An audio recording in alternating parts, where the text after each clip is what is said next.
Way of the Leaf, a reread and discussion podcast based on the epic fantasy series The Wheel of Time by Robert Jordon. My name is Ryan, and I'm currently dreaming of honey cakes. And I am Ryan's brother Dan. I am your filthy carrion eater this week. And we are The Way of the Leaf. And this is the LeafCast. LeafCast. Yes, welcome. Welcome. So, what are we doing? What are we doing here? We are a reread podcast. We want to first off say that if you are a first-time reader, we are in a spoiler-free zone. At the beginning of every podcast, we are going to commit to a spoiler-free section. We're going to do a spoiler-free recap of the chapter or chapters, and we'll only discuss what we have read so far and the chapters preceding it. So the Tavern Talk is when, if you don't want to hear any spoilers, then you should probably turn off then. All right, let's just get in it, Dan. Will you tell me the story? Tell me the story of chapter 2. Ryan, if you have a couple minutes, I will indeed tell you the story.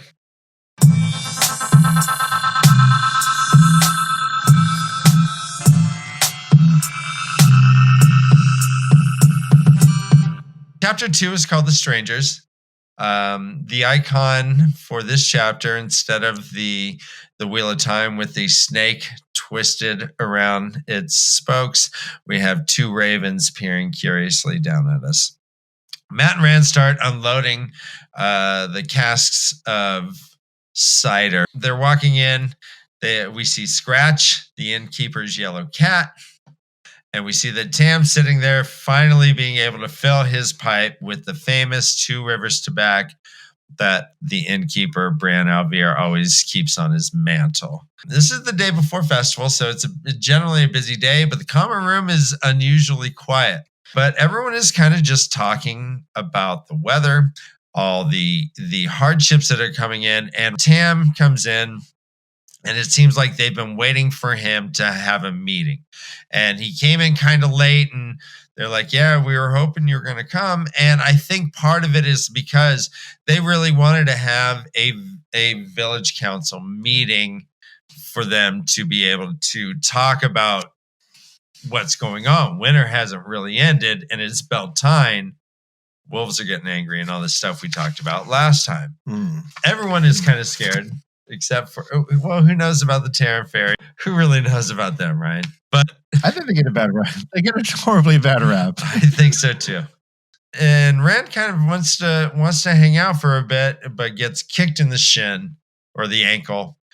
And Matt's like, "Come on, man, come on, we gotta go." And then Mr. Salvier kind of interrupts. She's the innkeeper's wife. She is known as the best cook in town. The smell of honey cakes. And Ryan, what do you think a honey cake looks and tastes like? Please give me a description. Heaven.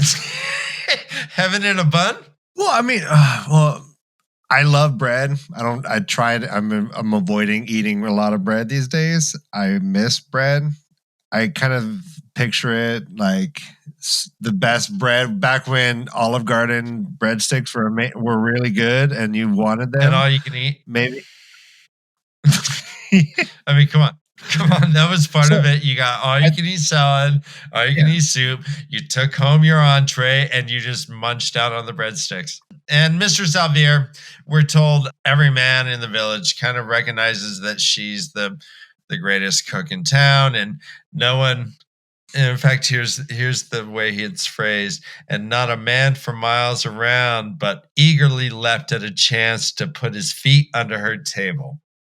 Which is a very cool way of saying comedy. So the boys carry their stuff into the cellar. Rand continues to starts to interrogate Matt and saying, "Okay, so what was that all about? Why'd you kick me?"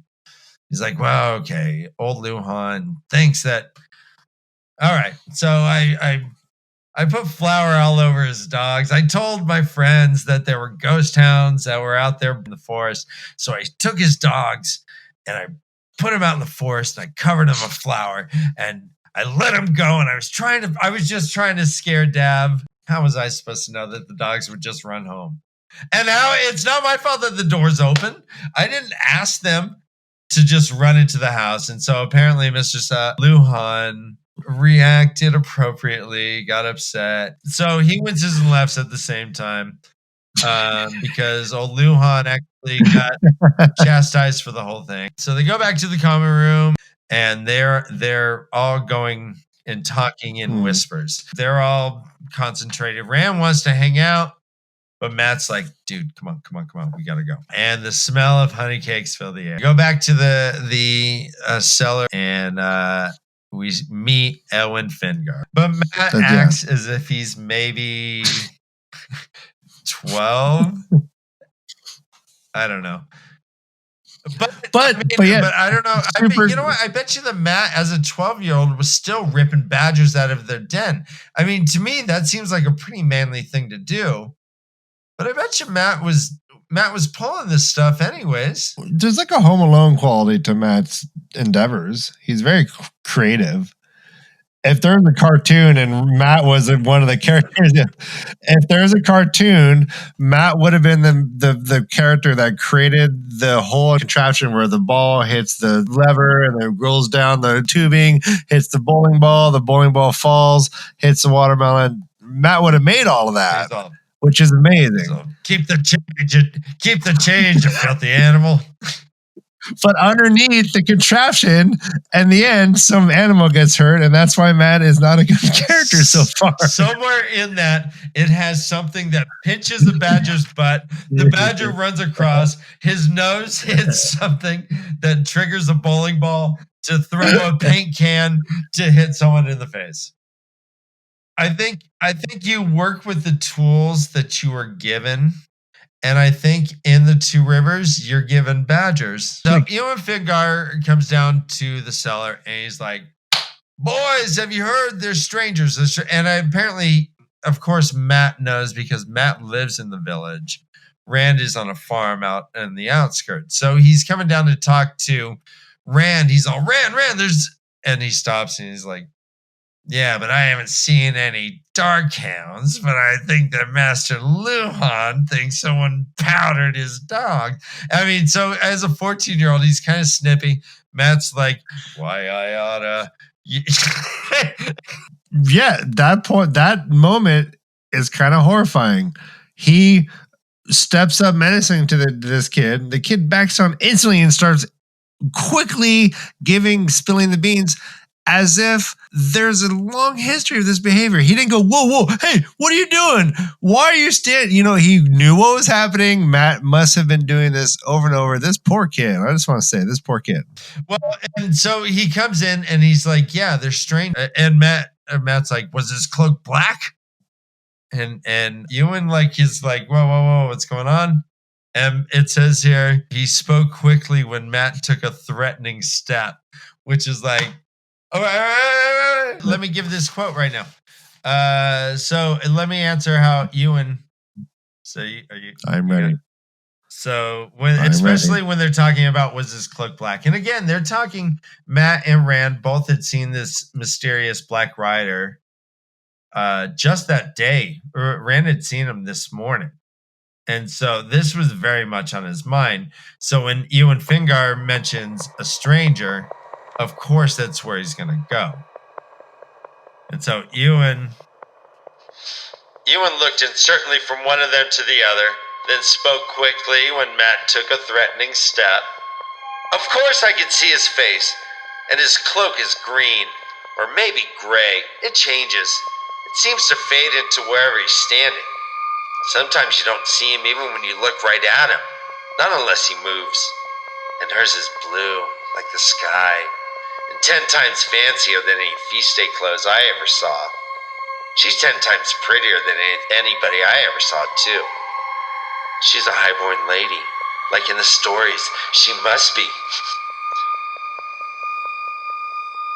So Fingar is announcing the arrival of two strangers that are pretty glamorous. It seems that there is a person who has a cloak that doesn't stay one color for long, and a woman who is wearing clothes 10 times fancier than any feast day clothing. Yeah, and which Of course his kid's excited. Yeah. And they should be happy he's running around giving him this great news, but they treat him so poor. So they talk about him for a little bit. They say that she's out of a Gleeman story. We learned that strangers don't come to Edmonds Field at all. The last real stranger was about 5 years ago. And it turned out he was just some kind of dodgy dude from Terrence Ferry who was like stealing sheep. Moraine and land is what we're told. And we heard that she called Nynaeve Alvira, who is the wisdom of the village, a child when she asked for directions, which I guess. And I love the response. And when they whistled softly through the They're like, it's like if they were just like, snap. So she apologized profusely, but the offense may have been taken because when she left, Nynaeve couldn't stop staring daggers at her. All the village council now are sitting in the common room. There's 8 of them total. They have a quorum. There is not only a majority, but they are all there. And they are again talking silently.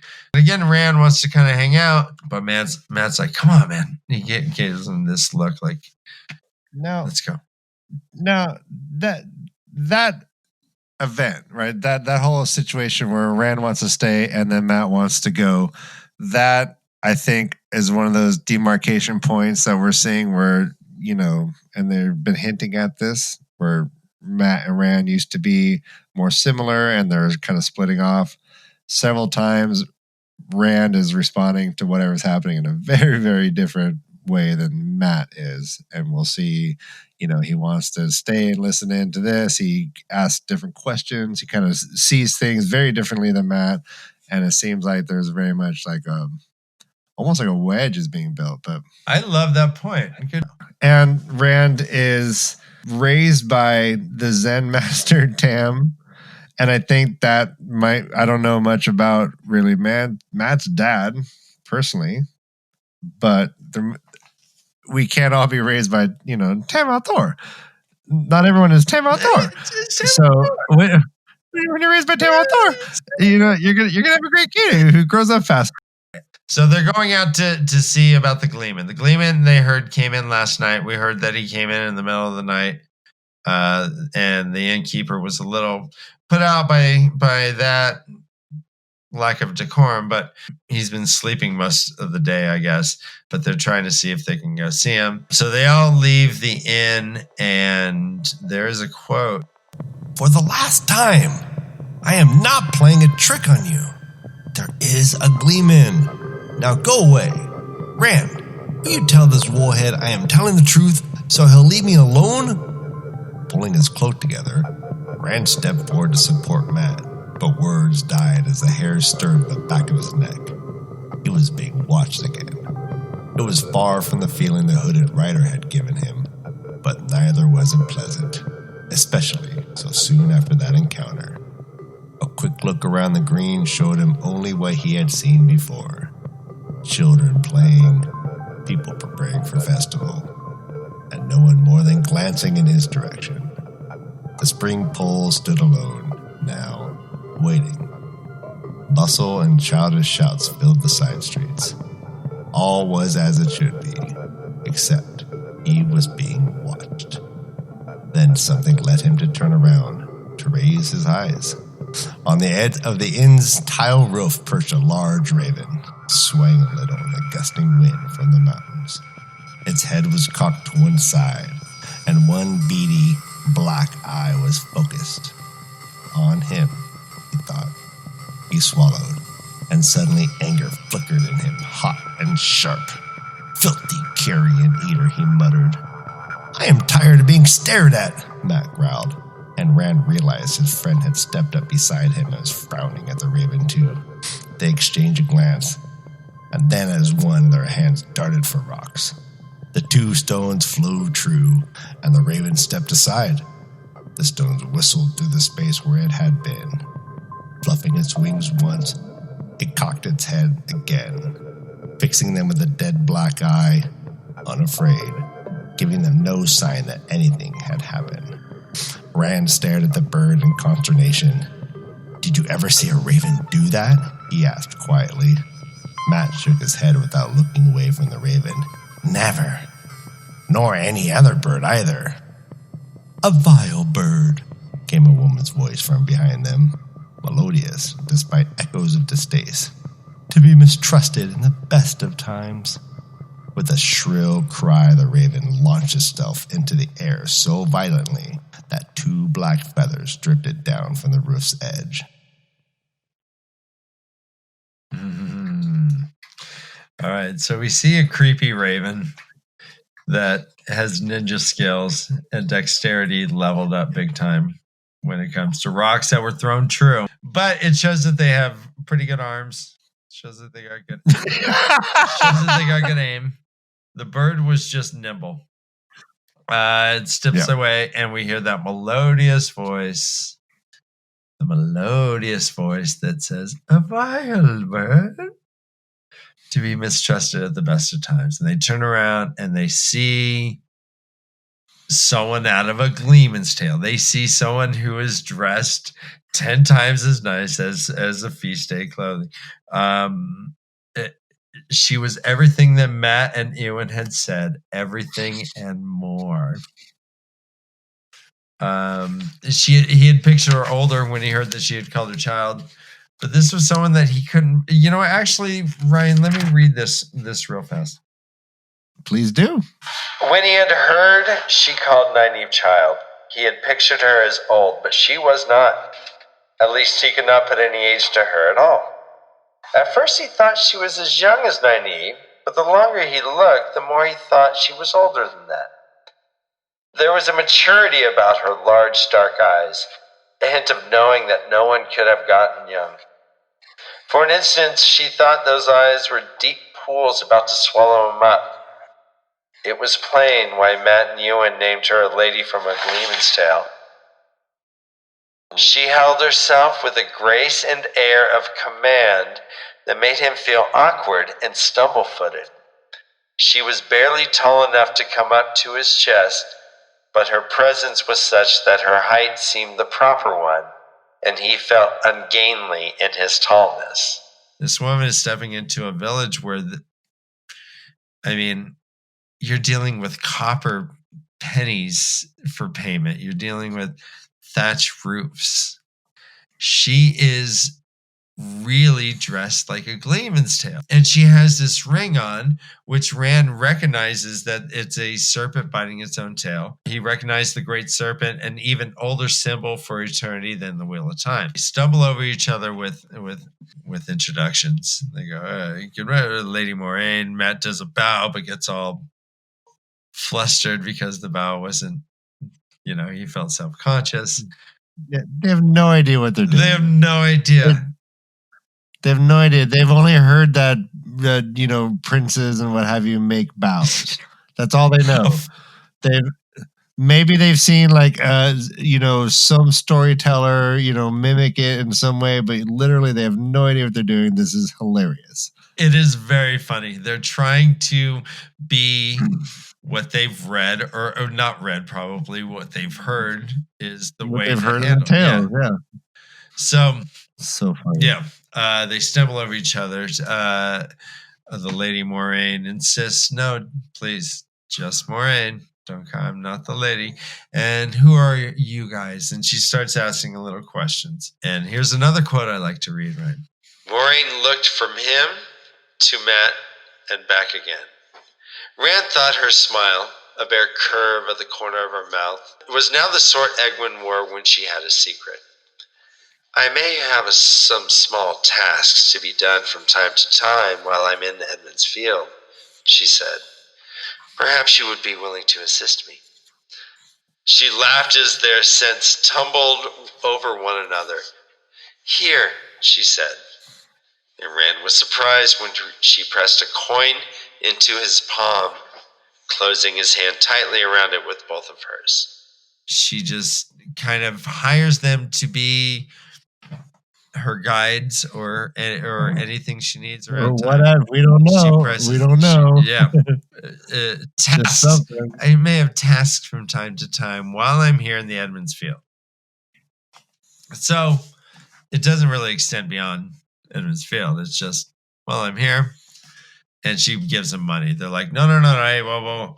She's like, hey, you're not going to do work and not get paid. Consider this a token and keep it with you, so you will remember that you have agreed to come to me when I ask it. There is a bond between us now. So Maureen's about to bolt. She's like, we'll talk later. And you must tell me all about yourselves. And she's about to peace out. And then she stopped because Rand. All right. Lady, I mean, Moraine, Rand asked hesitantly as she turned away. She stopped and looked back over her shoulder, and he had to swallow before going on. Why have you come to Edmonds Field? Her expression was unchanged, but suddenly he wished he had not asked, though he could not have asked why.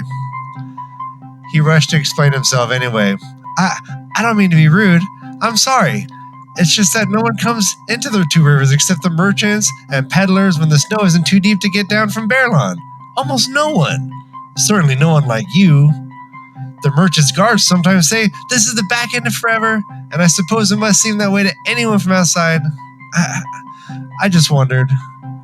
Her smile did fade then, slowly, as if something had been recalled to her. For a moment, she merely looked at him. I'm a student of history. Oh, fellas, I need to talk to you now. Can I take over here just for a moment? Oh, Mr. Carlin, Mr. Carlin. Yes, thank you. Student of history, that is what I be. Student of history. I'm not a historian. So when I hear Maureen say that she's a student of history, I mean, obviously this struck a nerve with me. You can understand. And so if you'll allow me, Ryan, I'd like to finish this quote out as Maureen. Oh, go for it. I am a student of history, she said at last. A collector of old stories. This place you call the Two Rivers has always interested me. Sometimes I study the stories of what happened here long ago, here and at other places. She goes on, quote, as the wheel of time turns, Maureen said, half to herself and with a distant look in her eyes. Places wear many names. Men wear many names, many faces. Different faces, but always the same man. Yet no one knows the great pattern the wheel weaves, or even the pattern of an age. We can only watch and study and hope. End quote. And that resonates as a fan of history myself. I couldn't agree more. This is what we do. We collect stories and study what happened long ago. That's all. All right, I gotta go. Oh, that's unprecedented.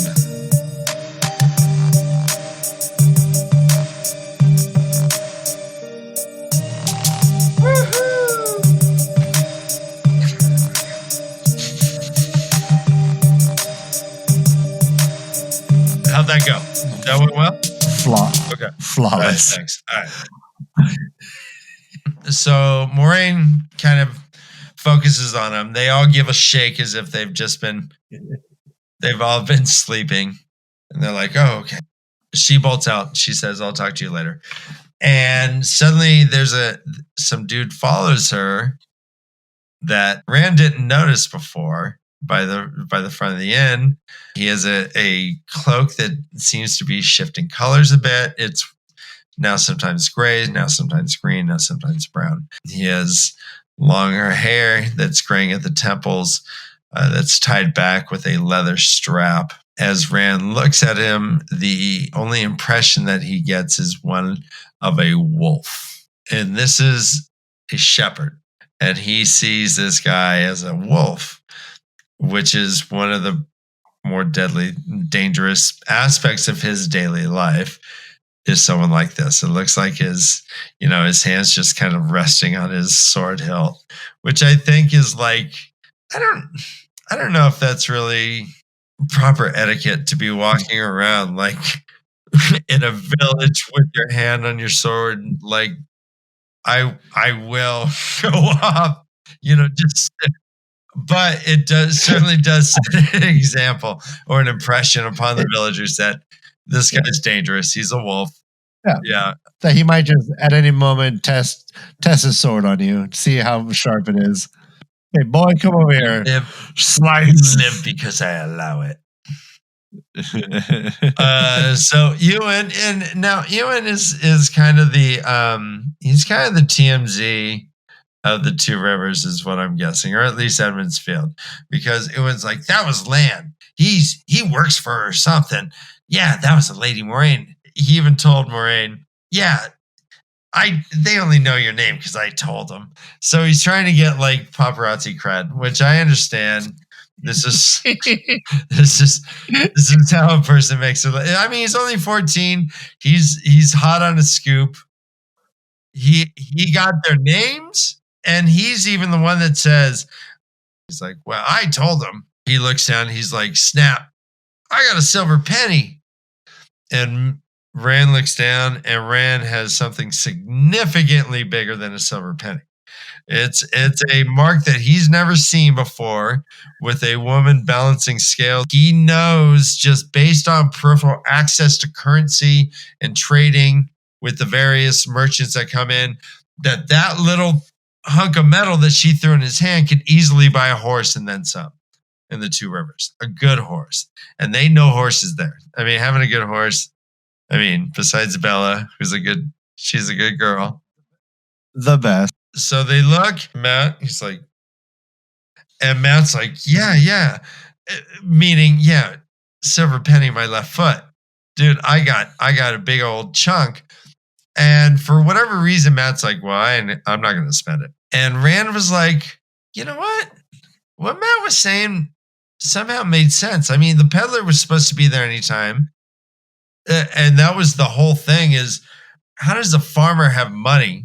This thing could buy me a Tesla, and I can still have some left over. And they say, you know what? Yeah, I'm going to keep it, though, because she gave it to me. Ewan's like, should I do it? And Rand says, I think she gave it to you to spend. Well, I'll probably keep it. And puts it in his pocket. And then Ewan's like, Rand, is there a Gleeman?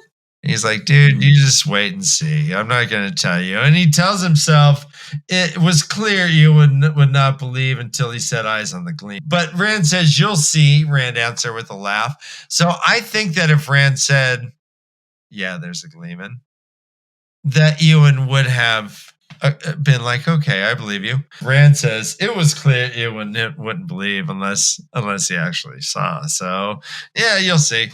And then here's a cool way to end this. Shouting drifted across the wagon bridge, and when Rand looked to see what was causing it, his laughter became wholehearted.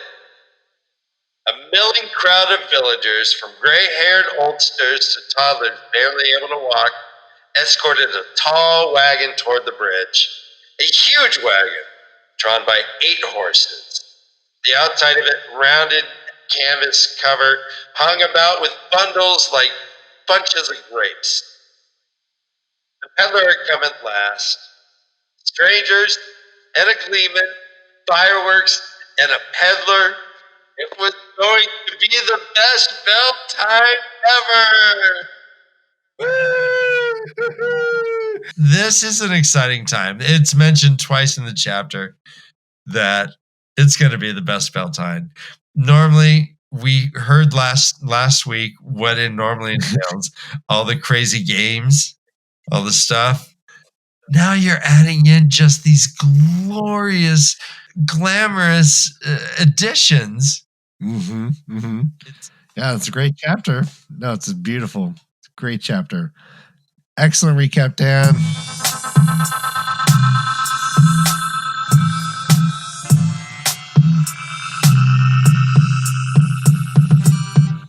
Thank you, Ryan. I appreciate that.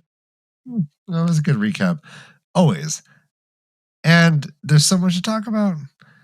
We know so much and we don't know anything. It's amazing how this is all panning out. They're finding that this is a very active festival, that normally it's an exciting time, but we have the addition of a Gleeman. We have the addition of the peddler arriving, who just showed up to mass fanfare. I mean, oldsters and youngsters are running around. He had 8 horses. Yeah. So we have this great thing coming over the wagon bridge. There's a Gleeman, which it's unclear yet whether Rand and Matt has ever seen a Gleeman or if they've just heard of Gleeman tales. And there's these strangers. Oh, and they just got money. It's going to be the best Beltane ever. It really, you feel the enthusiasm with there. Matt's laughter became wholehearted. I love it. He's just like, oh, could it get any better? This is joyous. I love this chapter. This is a cool chapter. We meet strangers. We meet Moraine and Lan, and that's it. The peddler's arriving right now. The next chapter is called Chapter 3, The Peddler. This one ended on page 48. And so we'll take that on that one next time, the arrival of the peddler. But in the meantime, this chapter is entitled Strangers for a reason. And this has got to be one of the more exciting times in any of their lives. I agree. It is now time for our ad read.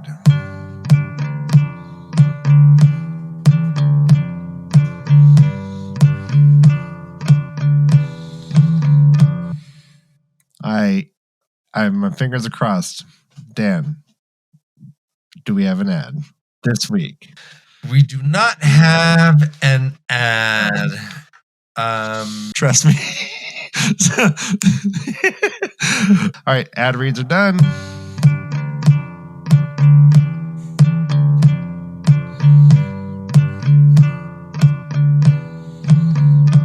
The spoiler-free section is now ending.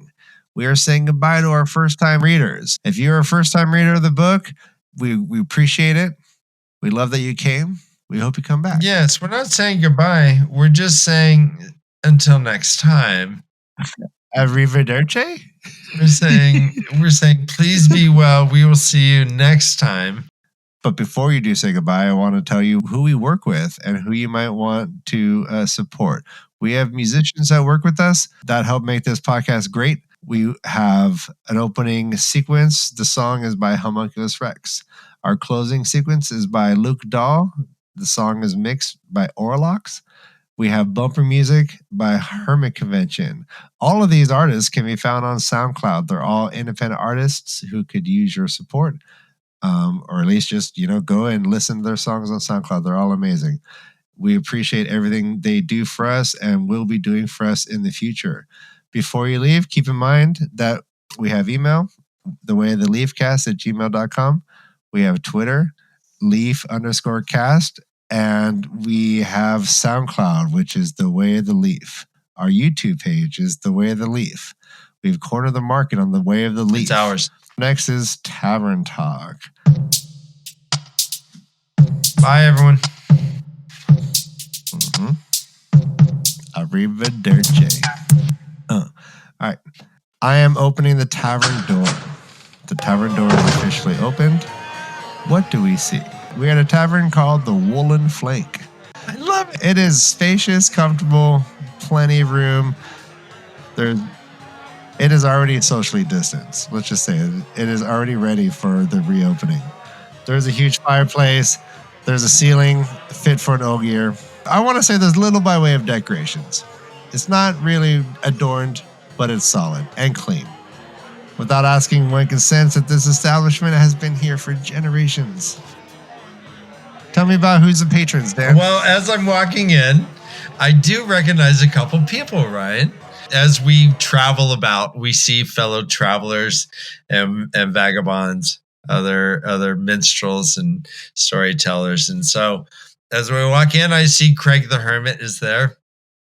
He's beloved in the town, though it's rare to see him in a common room such as this. His linen shirt is adorned in cool little musical runes. It's said in town that, quote, "There's not an instrument yet made that cannot be mastered by Hermit Craig." End quote. It's always a rare treat to see him. We see him. He seems to be talking to a guy next to him, 6 feet apart, 3 stools down. He looks to be this gregarious, animated fellow talking back with Craig. He's wearing a fine, sturdy trousers, good Two Rivers wool, but his long overcoat has like embroidery on it that seems to be fraying. As he's talking to Craig, his fingers are absentmindedly kind of playing with it, and I see that he might be unraveling the pattern. His thick red hair and beard indicates Io heritage, but his presence and grace suggests something more akin to a warder or a soldier that may have just been returned from the Blight. But while he was talking to Craig, it looked like he was, before they got in the conversation, it looked like he was engaged with a puzzle of sort that he had almost figured out. So I see 2 people that I recognize right off the bat. It's a lovely place. And this it is. It's a generally vibrant. It's a generally vibrant place. It might not be as active right now. This is episode 3, chapter 2. When I first read it, I thought, okay, wow, what are we going to talk about? But really, when just like everything with Robert Jordon, you start diving into it, you start peeling things back. It is rich. There's so much to talk about. What I was really kind of putting together in my mind is how all these events are converging and really what is leading all these people to Edmund's Field. And I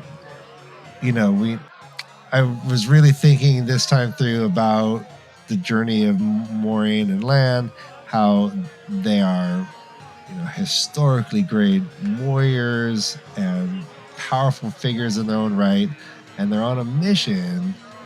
And if you piece together what they're doing, the first things we hear about the strangers is they're just basically going around asking questions about who's born at this time, how old are these people, what's their kind of asking demographic questions like they're the national census. And I just think about what that really means to have these people who lead armies or in one person, these are historically great figures and they are on a mission, and there's so many levels to this. I think, God, this is the most boring thing for these people. They seem to be walking around trying to piece together a puzzle, but by piecing together the puzzle, they're just acting like the census, and that seems so insanely boring, right? So when I put together all that and I think about the moment when Moiraine looks at Rand and gives him this great big smile, I love it because it seems, for me, that's the moment she realizes that this, almost 20-year-long mission, came to fruition. I think that's the moment she realized, I got him. There he is. So she was one of the very few people that heard the actual prophecy when Rand was born be uttered by Gitara Sadai. I don't remember her last name. And then she died pretty much after giving it. And from then on, Moiraine has pretty much been on this voyage to find something that she wasn't necessarily sure existed, I don't think. So when you have a death foretelling, you assume that it's true, but there wasn't a whole lot being done. She heard that on the slopes of Mountain, Dragon Mount, the dragon's born, he's going to destroy before he does all this thing. And so she gave a foretelling and died. Moiraine kind of gets sent on this mission and is gone for quite a long time. It's kind of like, to me, it's kind of like, imagine you're like, all right, there's all these stories about the Loch Ness Monster. And so I'm going to thing, and I'm following these things, Yes. and I finally find like two kids that could be a Loch Ness monster. And you're like, one of these is Nessie, but you both fit the bill. You both are like these weird brachiosauruses that shouldn't live past. And it speaks to the mentality of everyone in the book so far. We have a worldview that just is accepted. Like, this woman had the experience. She saw the foretelling. That led her on a 20 years, correct? Like a 20-year mission with conviction. So much conviction that she was able to convince the ex-king of Mount Kieri, or you're right, to join her on this mission. You know, and of course the warding bond, she doesn't have to convince him. She just is convinced, and through the warder bond, he understands that, feels the conviction, is just compelled to just go with her on this, again, the most important mission in the world, but they were just convinced. Like religious zealots could be convinced, but yet in this world, it's just correct. It's a fact. These things, it's not a belief, it's a fact. Yeah, these are happenstances that really are happening. Although, you know, and everyone kind of knows the storyline, even though in the Edmonds Field they don't ever really talk about a chapel or a place of gathering where they talk about, you know, their beliefs in any spiritual way, but they all can kind of recite the whole, like, yes, the Dark One is trapped in the place, and he is sealed forever, and this and that, and they all know this script. It's very interesting. I'm trying to, as I'm reading, I'm piecing together. I'm always trying to get into like the mentality of the people in the moment, as if I'm living it out, and I'm always trying, and I like being able to appreciate how Robert Jordon is guiding me through that as I'm focused. I don't know if these kids have ever seen a Gleeman. I don't know if they just know it as like Gleeman's Tales, but here he is. Mm-hmm. Yeah, Tom Maryland's never been there. No, and God, I can't wait to talk about Tom and kind of why he's there, and if that's a coincidence or not. There's when I first read through it, I felt we're in the tavern. You can talk about whatever you want. No, I know it, but I really want to kind of gather my thoughts around that. I really do believe that's a different conversation I want to be prepared for. But when we're talking about what's going on in the Edmonds Field and these guys, yeah, these are life-changing events. These are things these people have never seen before, and we have the culmination of a journey with these two characters. That, I mean, there is the New Spring, which talks about their meeting, but I mean, there's so much more that is unsaid about how, you know, what strategies they used to get to Edmondsfield to puzzle all out. Like that's a whole entire book I would love to read about Maureen's thoughts and kind of the journey to between, you know, and the book could end with Maureen saying "vile bird" and knowing she found him, and that would just be the greatest book. But you know, when I first read through this, I don't think I picked up on this. I really just thought a lot of this was kind of coincidence, and I thought these were interesting characters. One of the things we were talking about last week, and I'm going to continue to talk about this week, is my kind of penchant for reading, you know, fantasy, and I want to say the wrong way. So again, when I was introduced to the communities online who were analyzing fantasy, they really opened my eyes to how to read fantasy. So I've come up with this idea. I'm going to have a new question each week, and it's going to be my big question. And the big question will be my attempt to kind of show everyone where I'm at as a reader, and maybe hope get a discussion going. This week, I like your big question. I'm looking forward to this, Ryan. Thank you. Hey, well, I think the big question is sweeping the nation. Everyone's jumping on board. I think last week was a resounding success. Here's my big question.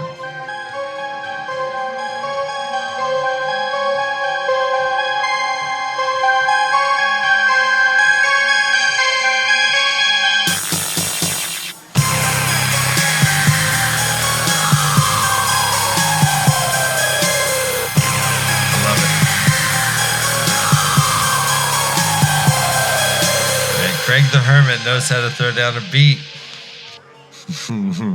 My big question. Okay. Why did Moraine announce herself to the world in Edmonds Field? Why did she go into Edmonds Field dressing outlandishly, bearing gold, bearing the Aes Sedai symbols, using her real name, using both the real name? They used Moraine and Lan, and they didn't just specifically say that to Rand. They were overheard saying their names. So they're in Edmonds Field saying their real names. And we know in book 1, just soon afterwards, they're very adept and skilled at hiding their identity and taking on pseudonyms. So I just thought, wow, what is going on? Why did we announce ourselves in Edmund Field? Ryan, I love that question because I held the very same idea. So they come in, she's wearing, and I emphasized it in my reading, she's wearing a gold belt, she's wearing a gold thing in her hair to hold the blue gemstone in her forehead, she's wearing gold rings, including the Great Serpent ring. She's dressed nicer than anyone in the village. She is calling herself Moraine and Lan. She has the Great Serpent ring, which announces to anyone who knows that this is an Aes Sedai. And we see later on that she is quite practiced in hiding her her identity and is known in other places as Lan is Andra, I think, and she is Alice. If I'm remembering correct, or Elise, I think. Yeah, I always thought Alice. Yeah, Lady Alice, Elise, whatever. So, the fact that they come into the Two Rivers and just are almost as truthful as, I mean, unnecessarily knowing that they've made precautions and knowing that Moraine has found what she's looking for. She looks at Matt, she looks at Rand, she looks at Matt, she looks at Rand, and it's like, here, take this coin, She does her little mumbo jumbo. And here's another question: is why don't they feel any sort of why doesn't he feel channeling when it happens? But maybe this is something that develops over the trip. But she obviously channels when she gives them this coin. It may have had tracking capability, but they seem almost compulsed, or not compulsed, but at least super impressed with this woman. I don't know if it's necessarily just because she's dressed so fly. It might be because she's in threading weaves that are invisible to the boys. Yeah, I'm not sure. Do you spitball some hypotheses? Is my one thought is that she somehow is, basically signaling to Tar-Valon, to the one person in Tar-Valon, the Amaryllis Seed, who's in on this in their secret pact. So that could be one idea, is that she's literally signaling for some reason. I love that theory. Nice. I haven't really puzzled out,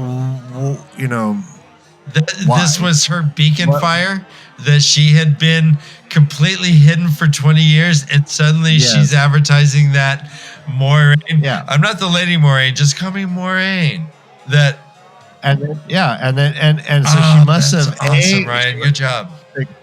She must have known that it was going to be in Edmonds Field, because she was already announcing herself in Edmonds Field before she even met them face to face, unless she somehow saw them or something. But let's just assume that didn't happen. So she's on there. She must have known, okay, Edmonds Field, this is where it's at. We're going to find the kids here. And she's announcing herself, and then she does find them, and it's all culminating. And it must be, that she's been in hiding. And now, once word gets back to Tar-Valon that the Moraine has come back out of hiding and is in Edmonds Field, that must trigger something, but I don't know what it's supposed to trigger. Yeah, that is interesting, because we don't know what sort of communication that she's maintained with Swan in this ensuing voyage. I don't remember if she's ever been back to the White Tower since she left. I don't think she has. So, yeah, that's a really interesting theory. I like that, Ryan. That she's doing it on purpose. Like, she suddenly is building a Burning Man, kind of Burning Man, yeah. fire, so that. But the danger of that, if that's true, is that, I mean, we find out later that up to 20 to 25% of all Aes Sedai are Black Aja. So any information that gets filtered to the Amarillan seat is going through these various layers, because, I mean, she won't hear about it, obviously, unless someone tells her about it. She has, like, her keeper of the scrolls kind of feeding her the information that she hears from all the various things. So that's the only danger, is that any signal that Moiraine is trying to do for the Amarillan will certainly have to go through various levels. It's not like it's just a one-way communication from Moiraine to Swan. It's almost like a telephone, which it's not that the danger is that you wouldn't hear the right information. Yeah, we hear Moiraine's in the Two Rivers, it's whether who the messenger is, whether that's going to be corrupted and let everyone know, oh, okay, this is where she's been, and why is that? We need to investigate. Fortunately, Padden Fane's already been taking care of all that, and has been hunting them for quite a few years, and narrowed it down just in the last year or two, and was coming, and was... Do you think Padden Fane's known for a year? Yeah. And that's why the Trollocs came. So Yes. So that mentioned that he only started treating us like a man last year. It was him going, okay, these are the guys, and the next year the Trollocs come. Yes. And did Padden Fane brought the Trollocs? Yes, I believe so. Okay. I believe they probably traveled through the ways or whatnot, but yeah. Just like Moiraine, I think that the Dark Ones they didn't know who. In fact, when they're having crazy dreams, all three boys are having the same crazy dreams, where Balthamon's like, I'm gonna get you, dragon, because not even the dark side knows exactly who is it. So it's like your find a phone. You lose your phone and you go on your website, and it's like, there's kind of this circle that's like, bing. And then you're able to go, okay, is it in this house? Okay, is it in this room? Okay, is it in this bath? Where you're able to, like, kind of continually get more specific. And I think that that's what both sides were kind of doing, is Moiraine was, for the last 20 years, doing this, traveling all over them, Mountains of Doom, but comes on down. Peddler Fane, boom, boom. And then he went to Shiogo and got, like, kind of downloaded, all right, fine, this is where we're looking more in here. So the find a phone thing got kind of closer, and he knew, okay, it's in here. And that year he had said, and reported everyone who was of that age, and then it got narrowed down even further. So it wasn't exact at all, is what I'm saying. They were still hunting and pecking. Even when they left the Two Rivers, they didn't know who exactly of the Two River three boys, who was the Avatar, who was the Dragon Reborn, who was the one who they were specifically trying to hunt, and throw into the fact that they're all Taverine, which may distort the view of that kind of foretelling or whatnot. Who knows?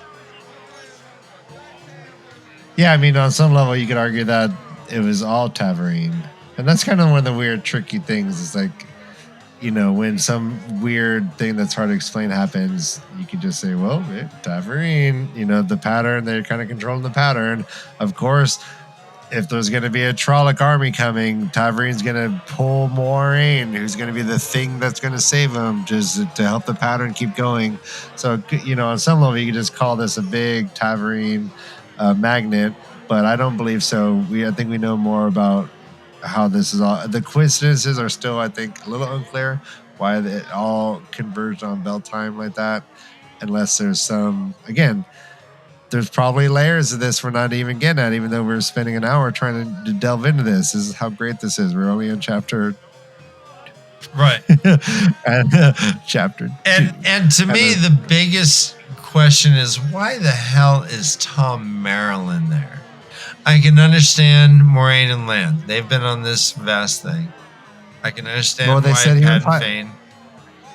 They said he was hired. He was hired, yeah. So they said he was. I mean, that adds a twist, though. I mean, there's the only person who has a real explanation. He was straight up hired. It doesn't explain why he arrives in the middle of the night, which is apparently is gnarly. It doesn't explain a lot of things, but I mean, I guess he is.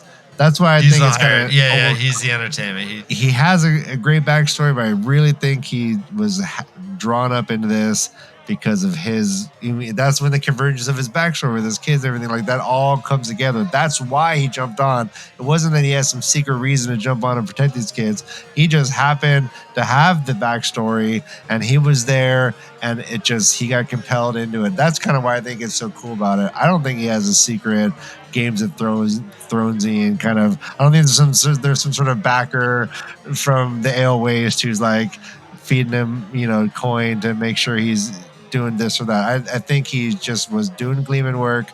He happens to be one of the greatest, most interesting human beings in the history of Gleeman work. But again, maybe though. Yeah, is he Tavern? Is Tom Maryland a Tavern? Or is it that the Tavern pulled Tom there because they're going to eventually need him anyways? I don't know. I don't believe Tom Maryland. I've never thought of Tom Maryland as being Tavern. I think we've literally said it 4 times just between the two of us right now. I think you said Tavern. I think I said Tavern. So we're going to just go with it. I think Tavalama. TV. Well, if I'm misstating this, I mean, guys, this is. Oh, Dan Carlin. Mr. Carlin. Oh.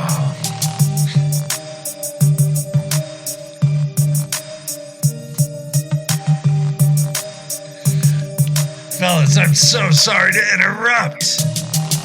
Your generosity is only surpassed by your exceptional podcasting and video casting technology, Ryan. I could be more impressed. And go on. It's like when I buy the Trent, Frappuccino, Dolce, what have you, and they ask for whip. I'm gonna get the whip. Every other day I go in and I ask for a Dolce whatever with whip and a puppuccino. And a puppuccino, of course. With a puppuccino macchiato. Because we need diabetic dogs. Yes, absolutely. I couldn't agree more. Oh, I'm sorry. I'm not making fun. Go ahead, Dan. Mr. Carlin. Hey, fellas. Do you want to talk some politics in the Two Rivers? I do. Because I think it's time for some couple talk.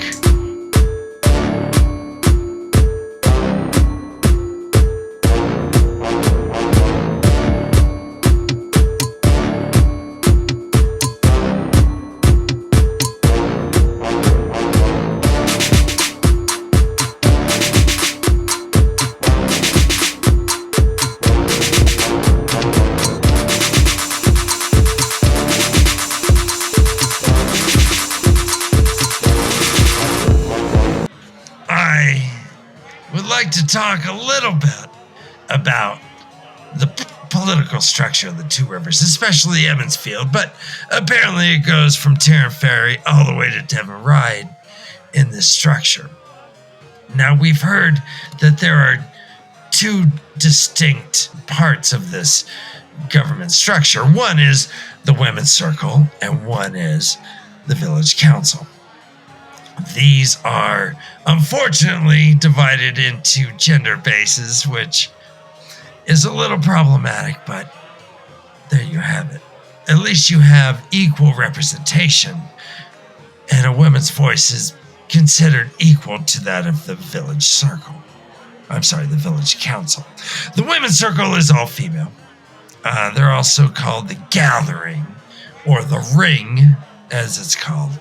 And they make most of the social decisions of the village. For instance, they will let a young woman know when they're able to finally braid their hair. This is not a distinct age where, in our day and age, where quinceañera, well, when you turn 15, you have this celebration. If you have a bar mitzvah, you have when you turn a certain age. This isn't the case with the Women's Circle. Once you have achieved a certain maturity. And so sometimes you'll braid your hair at 16, but sometimes you'll wait until 19 or 20 based on the Women's Circle decision.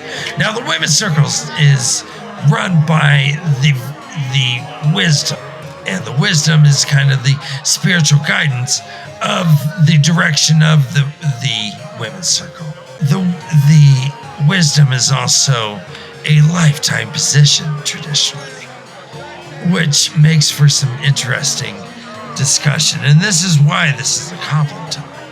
The Women's Circle is led by the Village Wisdom, and we can see why Senbui and the Coplans and the Congers are a little, concerned about Nynaeve Almira.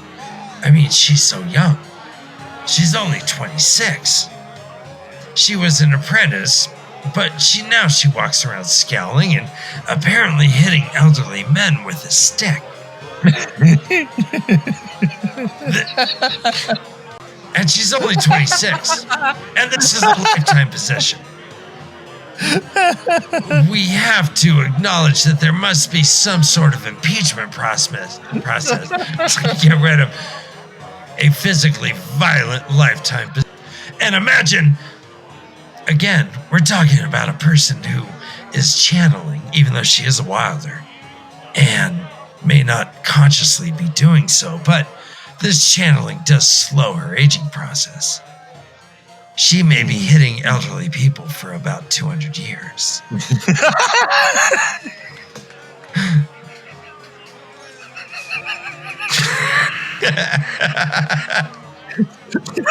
Generations.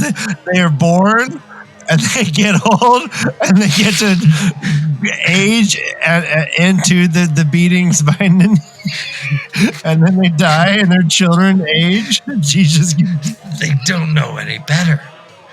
They've always been beaten by Nynaeve.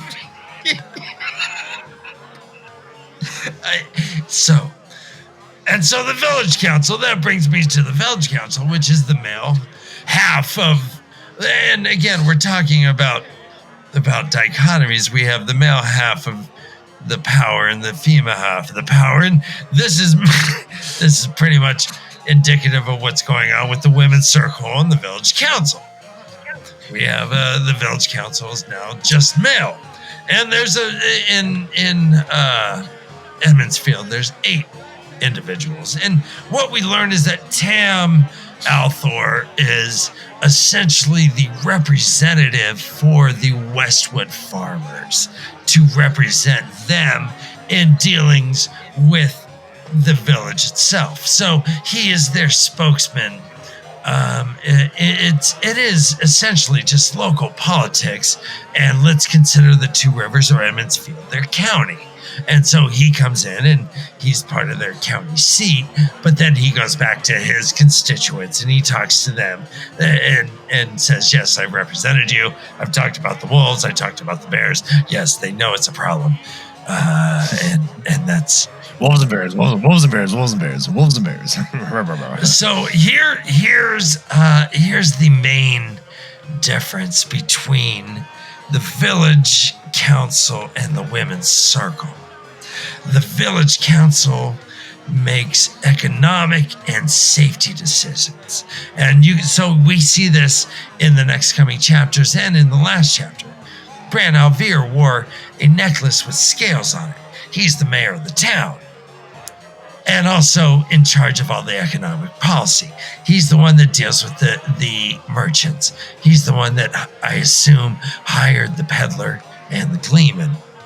And perhaps if his inn gets some benefit out of it, well, I'm not sure if there's an emollients clause in the Two Rivers, but when you have the innkeeper as the person who's in charge of everything and everyone comes to town, well, there's only one place to stay, and that's his place. We can call it the Alvear Tower, if you will.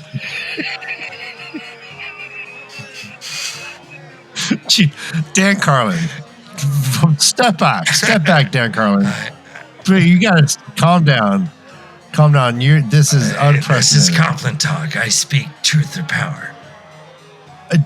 But please.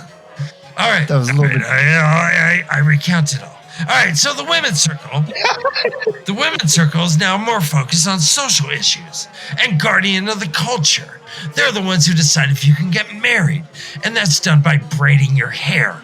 They also decide whether you can help in the shearing, whether you're old enough to carry water. These basic things are actually milestones in the upbringing of Egwene Alvear, where she can't wait to braid her hair, and she was actually very excited to be a water bearer for these shepherds. And so the women's circle takes care of that. The mayor is the counter to the wisdom. The village council is the counter to the women's circle. I gotta go.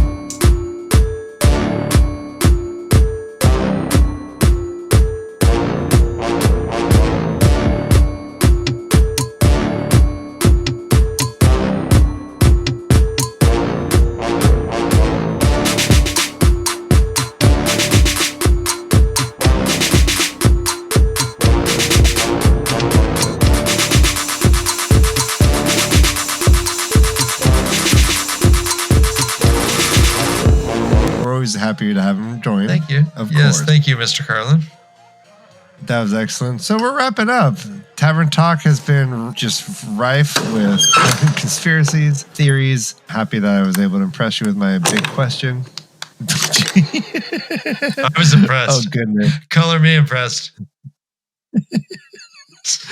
Oh, man. No, I loved it. It was a good one. Ryan, this has been fun. This has been fun.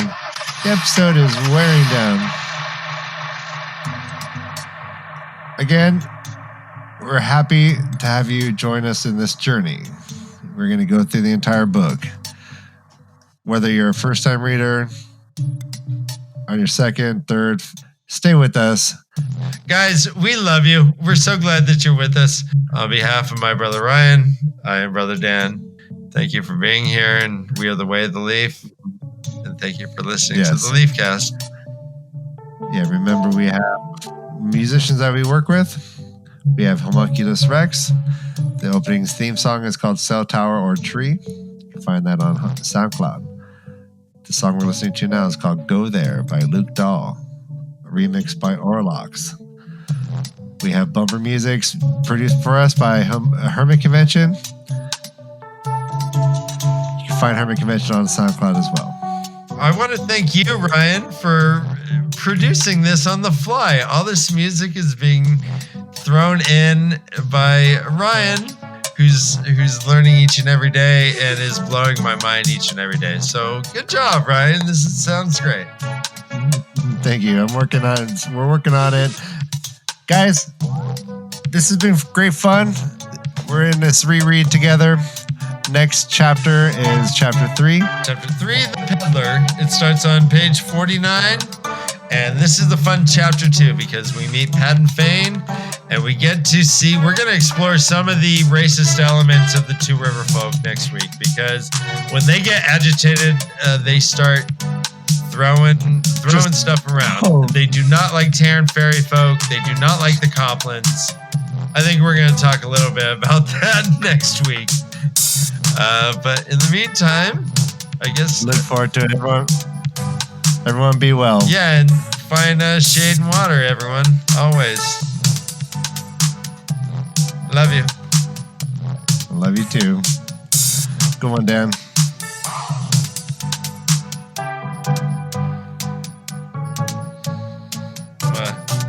Do Naruto stuff. Jutsus.